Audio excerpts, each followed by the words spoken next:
September 17th, 2023, Sioux-Hustler Trail. A little surprised there's 3 other cars in the parking lot. It could be grouse hunters or just a lot of people out using the trail. Nice and cool this morning, about 45 degrees, so hoping to get in at least 10 miles, get past Shell Lake a little bit.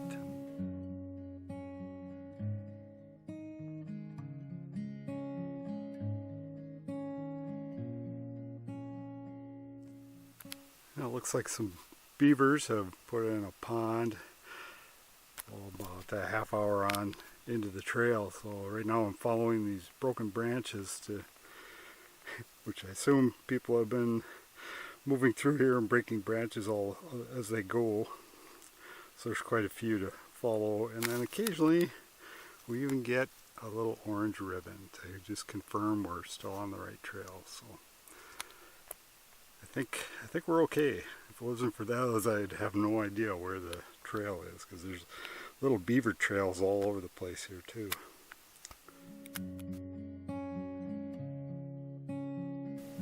It's a foggy morning, just incredibly quiet out here. You hear a bird off in the distance once in a while, but that's it. Otherwise, the only noise out here is me crashing through the brush.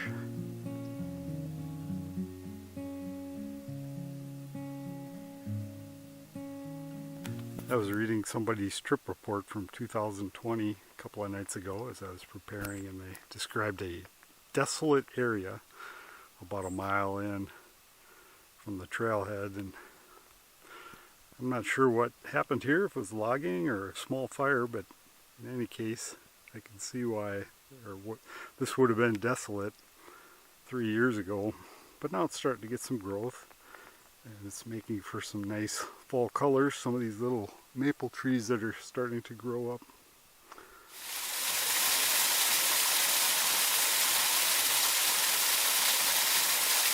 Here's the Y junction, or the loop, marked by your typical Boundary Waters sign, a stick surrounded by some rocks.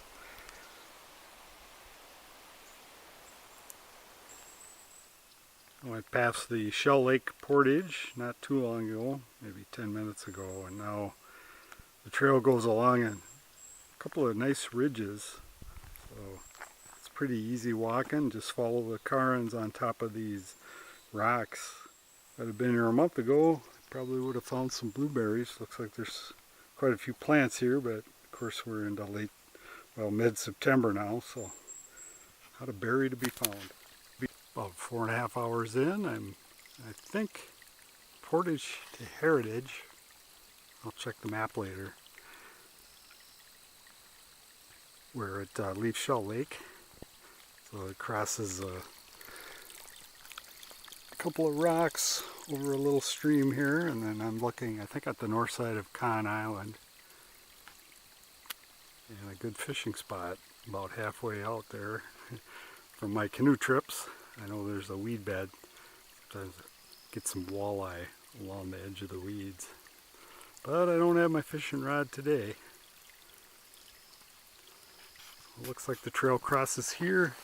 There's a cairn off in the woods that way, so I'll just get over there and continue on.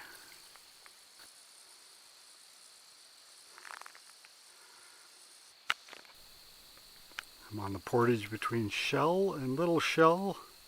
Almost 5 hours of hiking to get here, so I think that's a pretty good pace. Haven't really been pushing it.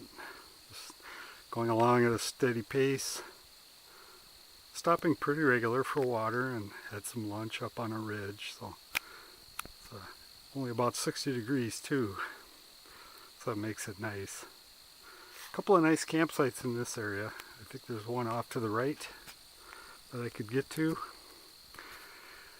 but I'm going to keep going, seeing if I can make it to Agawado. The section after the Little Shell portage is getting a wee bit more hilly, with occasionally coming up on these rock ridges, but for the most part just a nice path through the woods. Starting to see some more climbing as I get in the Agawado area. Nothing too crazy, but some rocks, stairways I suppose you'd call it. I'm at the turnoff to Agawado Lake, but it's only 2 o'clock, so I think I'm just gonna go forward and try for Heritage Lake, or no, Emerald Lake I think it is. It's only another 2.5 miles, and if that one's filled I could actually go to Hustler. Here's a typical diameter pine tree. And here's a older tree. There are some stands of old pines on the trail. I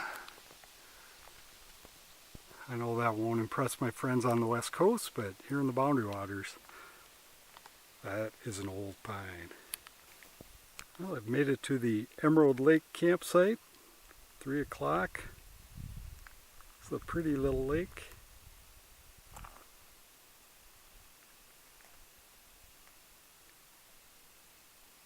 Pretty sure I have it all to myself. Nice campsite. Sort of up on a ledge here. Not a lot of wind though, so the bugs are starting to find me. Chicken Alfredo pasta on the menu tonight. 870 calories. It's getting kind of cold out here, so I'm looking forward to warming up a little bit.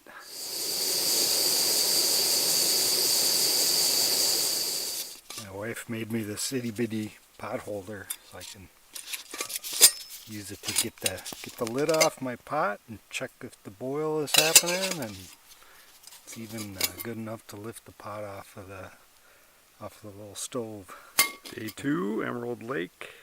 Kind of slept in this morning, so it's already close to 8:30, but gonna get started now and try and make it to Pageant Lake.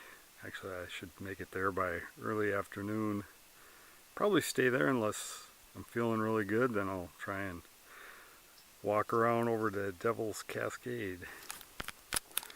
This is kind of interesting. There's an old red pine, and there was also a big rock growing next to it, and the tree is actually wrapping itself around the rock a little bit as it grew.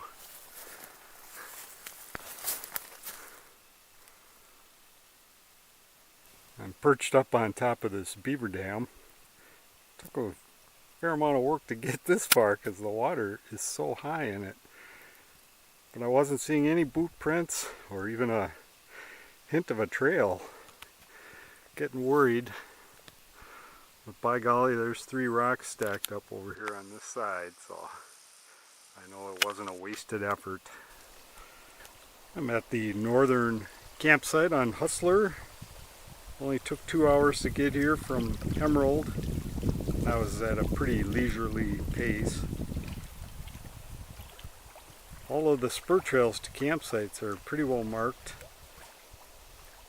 which kind of surprises me. But I've had no problems. Usually there's a rock cairn there or just a really solid trail.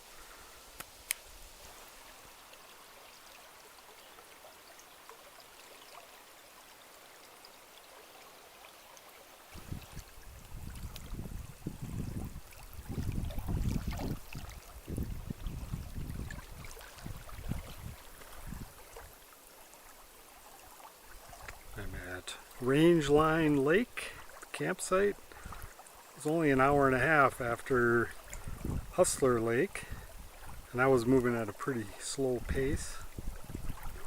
So it looks like another great campsite. A couple of real nice tent pads here, and a real nice breeze coming in off the lake. Well, the trail, or the tread, gets pretty thin up around Pageant.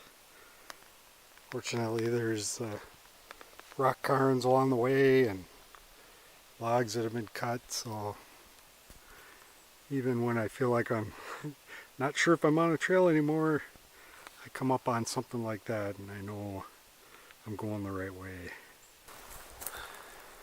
Well, I'm back at Rangeline Lake. The Pageant Lake was full and it's hot out here, so figured my best bet would be to just backtrack and set up here. But it's a nice campsite right on the lake, so if my calculations are correct, I should be able to look out and see a nice sunset tonight.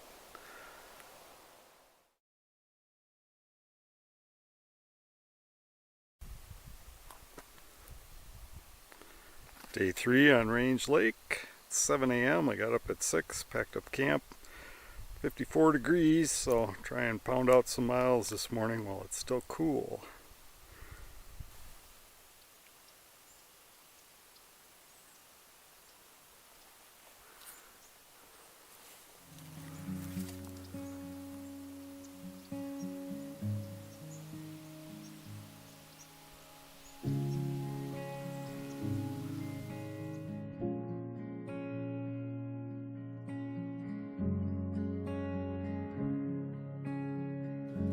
Somebody cut halfway down this log. Much appreciated. Makes it a lot easier to get over. I'm glad I don't have to walk across that beaver dam. There's a nice rock crossing right below it. I'm at the intersection of the trail with the portage between Loon and Heritage Creek. It only took 2 hours and 10 minutes. It's a pretty easy trail, relatively speaking. After about Pageant Lake, it starts to level out, no huge climbs.